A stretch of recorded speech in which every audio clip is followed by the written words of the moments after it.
আজি ৰাজ্য চৰকাৰে 2023 চনৰ শিক্ষানুষ্ঠান নিয়মাৱলী 2023 প্ৰকাশ কৰিছে, যাৰ জৰিয়তে এতিয়াৰে পৰা শিক্ষক শিক্ষয়িত্ৰী ছাত্ৰ ছাত্ৰী অভিভাৱকসকলে মানি চলিব লাগিব 30টাকৈ নতুন নিয়ম। বিদ্যালয়লৈ কোনো শিক্ষাৰ্থীয়ে এতিয়াৰে পৰা আনিব নোৱাৰিব মোবাইল স্মাৰ্ট ঘড়ী, আৰু মোবাইল স্মাৰ্ট ঘড়ী বিদ্যালয়লৈ আনিলেই কৰ্তৃপক্ষই জব্দ কৰিব। জব্দ কৰা মোবাইল আৰু স্মাৰ্ট ঘড়ী ঘূৰাই নাপাব শিক্ষাৰ্থীসকলে। দ্বিতীয়তে, সঠিক সময়ত বিদ্যালয়ত উপস্থিত হ'ব লাগিব শিক্ষক শিক্ষয়িত্ৰী আৰু ছাত্ৰ ছাত্ৰীসকলে। পুৱা 9 বজাত বিদ্যালয়ৰ প্ৰধান দুৱাৰ বন্ধ কৰিব লাগিব। দেৰিকৈ অহা ছাত্ৰ ছাত্ৰীয়ে প্ৰৱেশ কৰিব নোৱাৰিব বিদ্যালয়ত।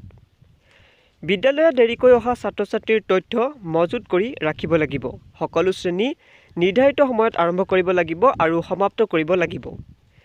শ্ৰেণীৰ ছাত্ৰ ছাত্ৰীসকলক টিউচন কৰাব নোৱাৰিব শিক্ষকসকলে। শিক্ষকে ছ'চিয়েল মিডিয়াত কোনো ধৰণৰ বিৰোধীমূলক মানহানিজনক পোষ্ট দিব নোৱাৰিব। শ্ৰেণী শিক্ষকে ছাত্ৰ ছাত্ৰীৰ ঘৰলৈ যাব লাগিব। শিক্ষকসকলে ছাত্ৰ ছাত্ৰীক হোমৱৰ্ক দিব লাগিব। দ্বিতীয় শ্ৰেণীৰ ছাত্ৰ ছাত্ৰীসকলক হোমৱৰ্ক দিব নোৱাৰিব শিক্ষকসকলে।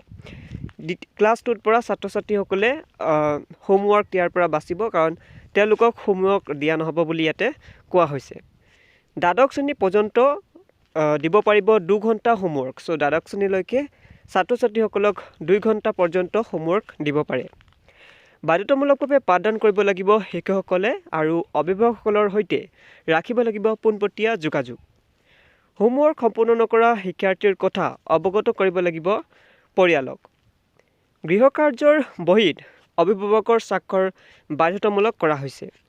বিদ্যালয় চৌহদ পৰিষ্কাৰ কৰাই নহয়, সেউজীয়া কৰি ৰাখিব লাগিব বুলি ইয়াতে নিৰ্দেশনাত উল্লেখ কৰা হৈছে।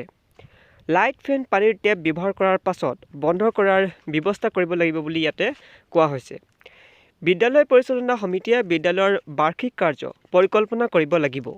সকলো চৰকাৰী বিদ্যালয়ত প্ৰাক্তন ছাত্ৰ ছাত্ৰীৰ এটা সংগঠন থাকিব লাগিব বুলি নতুন নিৰ্দেশনাত কোৱা হৈছে। অধ্যক্ষ প্ৰধান শিক্ষকেই হ'ব বিদ্যালয়ৰ প্ৰশাসনিক মুৰব্বী। ধৰ্ণা প্ৰতিবাদত অংশগ্ৰহণৰ অনুমতি দিব নোৱাৰিব বিদ্যালয়ৰ অধ্যক্ষই। এতিয়াৰে পৰা শিক্ষক নিলম্বনৰ দায়িত্ব থাকিব প্ৰধান শিক্ষকৰ ওপৰত। মন গ'লেই ব্যৱহাৰ কৰিব নোৱাৰিব বিদ্যালয়ৰ সহ-সম্পত্তি।